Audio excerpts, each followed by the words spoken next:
కదా, అది ఎలా ఉంటది, ఎలా జరగబోతుంది అన్నది కూడా మనం వేచి చూడాల్సినటువంటి అవసరం ఉండేది. సో అల్టిమేట్ గా ఈ రాష్ట్రంలో బీఆర్ఎస్ పార్టీకి నూకలు చెల్లబోతున్నాయని మాత్రం చెప్పదలుచుకున్నాం. ఇది ఈ విషయాన్ని మేము గతంలోనే చెప్పున్నాం, ఇవాళ ఇందిరా శోభన్ గారు మళ్ళీ మీ దగ్గరకు వస్తాను. జ్యోత్స్న గారు ఉన్నారు, టీడీపీ జాతీయ అధికార ప్రతినిధి. జ్యోత్స్న గారు, గుడ్ ఈవినింగ్ అండి. నమస్తే అండి, మీకు ప్యానెల్లో ఉన్నటువంటి పెద్దలకి ప్రేక్షకులందరికీ నా నమస్కారాలు.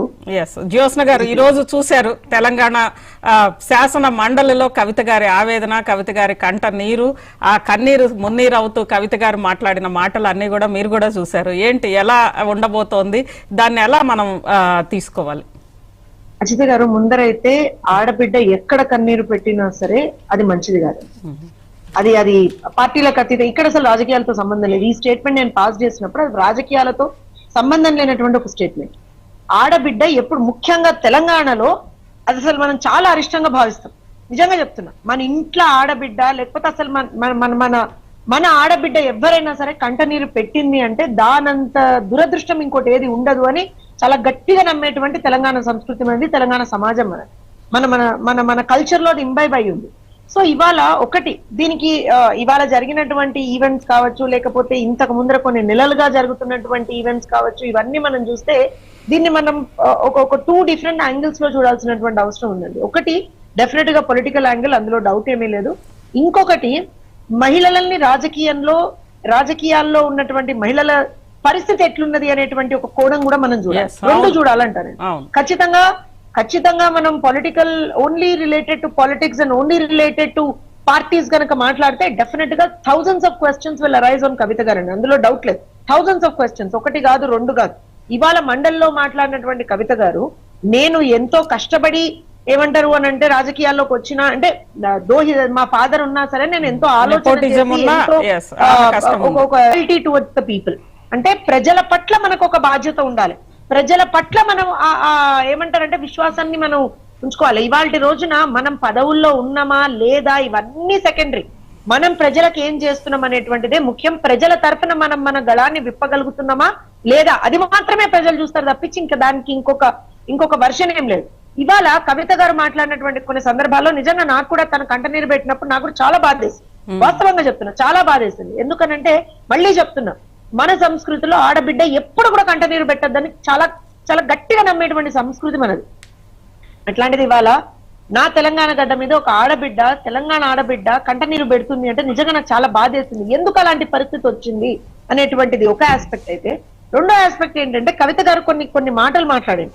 ఏమన్నారు అనంటే, నన్ను మాట పడనీయలేదు, నన్ను మాట్లాడనీయలేదు, నన్ను ఇజ్జేయనీయలేదు, అజ్జేయనీయలేదు అంటే ఒక్క మాట అయితే శాసన మండలిలో ఉన్నటువంటి కవిత గారిని ఎప్పుడన్నా అవకాశం వస్తే, ఎందుకంటే వారు అధికారంలో ఉన్నప్పుడు, మా బాలరాజు తమ్ముడు కూడా ఇక్కడనే ఉన్నాడు కాబట్టి చెప్తున్నా, వారు అధికారంలో ఉన్నప్పుడు చాలా సందర్భాల్లో మహిళా సమస్యల పట్ల మేము పోరాటాలు చేస్తున్నప్పుడు ఇక్కడే ఉన్నటువంటి ఇందిరా గారు కానీ నేను కానీ ఇంకా చాలా మంది మహిళల ఎవరైతే మహిళా సమస్యల పట్ల పోరాటాలు చేస్తున్నటువంటి వాళ్ళు ఉన్నామో చాలా సందర్భాల్లో తనకి ఒక రిప్రజెంటేషన్ ఇద్దామని ట్రై చేసినా కూడా ఆ రోజున ఎక్కడా కూడా ఒక అవకాశం కూడా రాకున్నటువంటి పరిస్థితి ఉండే. సో డెఫినెట్ గా 10 సంవత్సరాల పాటు మీరు ఏమీ చేయకుండా, టు బి ప్రిసైజ్ 9.5 సంవత్సరాల పాటు మీ పార్టీ అధికారంలో ఉన్నప్పుడు, మీరు ఆ పార్టీలో భాగస్వాములుగా ఉన్నప్పుడు నన్ను ఏమీ చెయ్యనీయలేదు అనడం అనేటువంటిది inefficiency. You are unfit to be a politician when you say that, first and foremost గా. ఇంకోటి ఏంటిదంటే, ఇవాళ ఇంత మాట్లాడుతున్నటువంటి కవిత గారికి ఆ రోజున ఇదే ప్యానెల్లో ఉన్నటువంటి నేను, ఇందిరా గారు కావచ్చు, ఇంకా చాలా మంది వేలాది మంది ఏమంటారు అని అంటే ఆడబిడ్డలు కావచ్చు, తెలంగాణలో ఉన్నటువంటి ఆడబిడ్డలు అందరం కూడా మహిళా కమిషన్ లేదని కొట్లాడిన రోజున కనీసం కవిత గారు ఒక్కసారి కూడా మాట మాట్లాడలేదు. తన నోటెంబడి ఒక్కసారి కూడా మాట మాట్లాడలేదు. ఏ రోజున కూడా మహిళా సమస్యల పట్ల ఒక్కసారి కూడా మాట్లాడలేదు. మహిళల మీద జరుగుతున్నటువంటి అత్యాచారాల మీద ఏ రోజున మాట్లాడలేదు. ఇవన్నీ ఎందుకు చెప్తున్నా అంటే, రాజకీయం మీరు అంటే మీరు అధికారంలో ఉన్నప్పుడు ఒక రకంగా, తర్వాత ఇంకొక రకంగా రాజకీయం చేస్తా అంటే అది పద్ధతి కాదు. And at the same time ఇవాళ ఇంకొక యాంగిల్ ఏదైతే నేను మాట్లాడుతున్నానో అజిత గారు, అది డెఫినెట్ గా ఏ పొలిటికల్ యాంగిల్ నేను ఎందుకైతే అన్నం చూసిందా, రాజకీయాల్లో మహిళల దుస్థితి.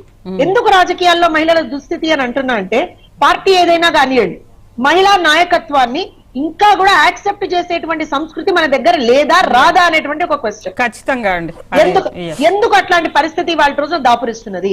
ఏ పార్టీ అన్నా తీసుకోండి, నేను ఈ పార్టీ ఆ పార్టీ, వాళ్ళ బీఆర్ఎస్ టీఆర్ఎస్ లేకపోతే కాంగ్రెస్ లేకపోతే ఈవెన్ టీడీపీ ఏదని కాదు, చాలా సందర్భాల్లో women have to fight for their chair. మా కుర్చీ కోసం మేము తన్నుకలాడాల్సినటువంటి పరిస్థితి ఏర్పడుతున్నది రాజకీయాల్లో. నిజమే, తను చూపించినటువంటి ఆ ఫిగర్ ఉంది చూసిండ్రా, 0.00003% ఏదైతే ఉంది చూసిండ్రో వాస్తవమే.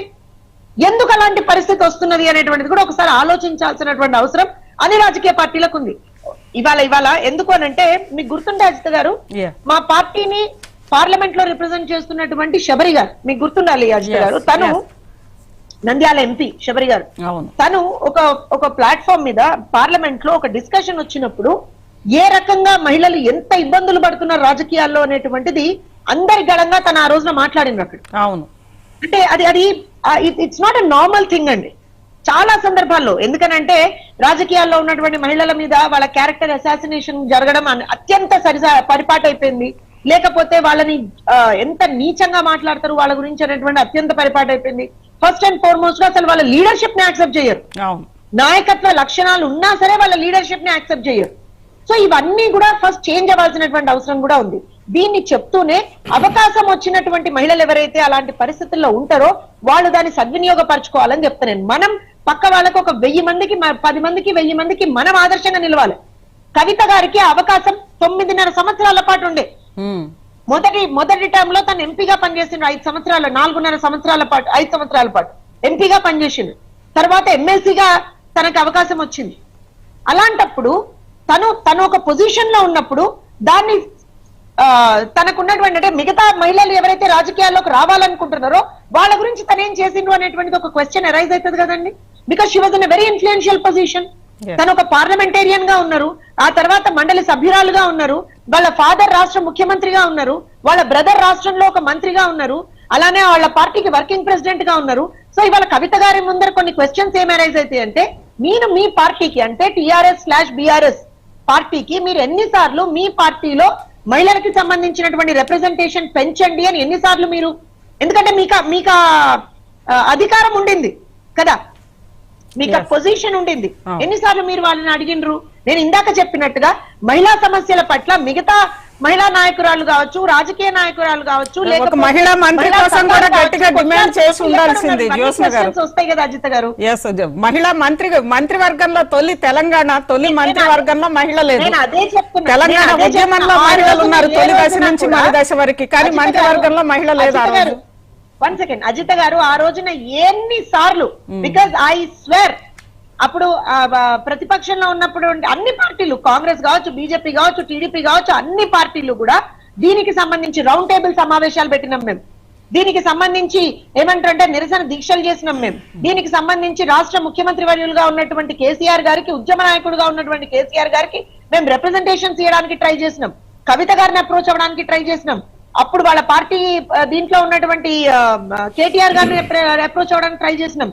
ఏ రోజున కూడా ఎక్కడా కూడా వాళ్ళు మహిళల పట్ల గాని ప్రజల పట్ల గాని ఒక చింత ఆ రోజున కనపరచకుండా, ఇవాళ నాకు అవకాశం రాలేదు, నన్ను మాట్లాడనీయలేదు అంటే, మీకు అధికారం ఉన్న రోజులు అంటే మీకు ఒక పొజిషన్ ఉన్నన్ని రోజులు మీరు ఆ పొజిషన్ ని అనుభవించాలి. కాబట్టి మీరు కామ్ గా ఉండి, ఇవాళ మీకు ఆ పొజిషన్ పోయిన తర్వాత మీరు ఏదో కొట్లాడుకున్నప్పుడు ప్రజల్ని మధ్యలోకి తీసుకొస్తున్నారు అనేటువంటి భావన రాదానండి? అదే కదా ఇవాళ ప్రజల భావన అంటున్నాను నేను. మరి కేసీఆర్ గారు, నేను అంటున్నా హరీష్ రావు గారు తప్పు చేసిండు అంటున్నారు కవిత గారు.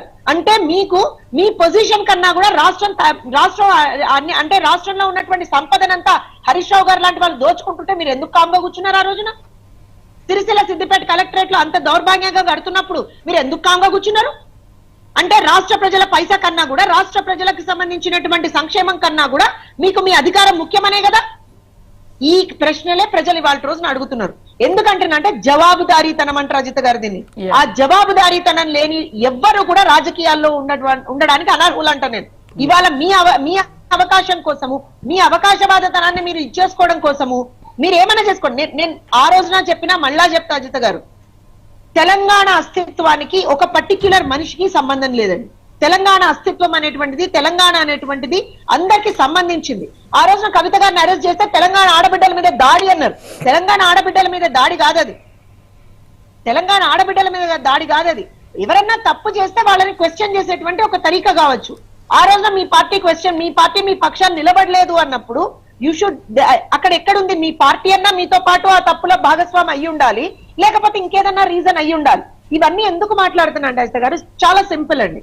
నేను అగైన్ నేను ఇవాళ రోజున కవిత గారు కంట నీరు పెట్టిన దానికి నిజంగా కూడా చెప్తున్నా, నేను చాలా చాలా చాలా బాధపడ్డా. ఎందుకంటే ఆడబిడ్డ కన్నీరు ఎవరికి మంచిది కాదు, ఎవ్వరికి మంచిది కాదు.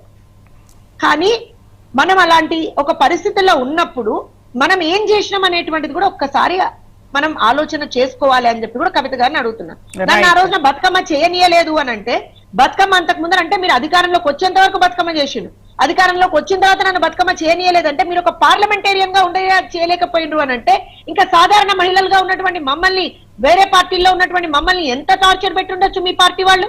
అంటే మీరు మా పక్షాన గానీ తెలంగాణ ఆడబిడ్డల పక్షాన గానీ ఏ రోజున నిలబడ్డారని మేము క్వశ్చన్ చేయలేమా?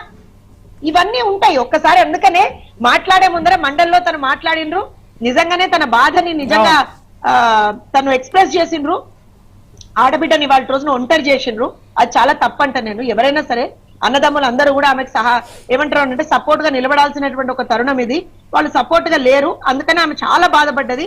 ఖచ్చితంగా ఆడబిడ్డగా ఆమెకు మేము ఆ వాల్యూ ఇస్తాము, ఆడబిడ్డగా ఆమెకి అంత సపోర్ట్ ఎక్స్టెండ్ చేస్తాం. కానీ అబద్ధాలతోటి, వేరే వాళ్ళతోటి, అవకాశవాదంతో నేను ముందరకెళ్తా అంటే మాత్రం తెలంగాణ సమాజం అస్సలు దాన్ని అప్రిషియేట్ చేయదండి.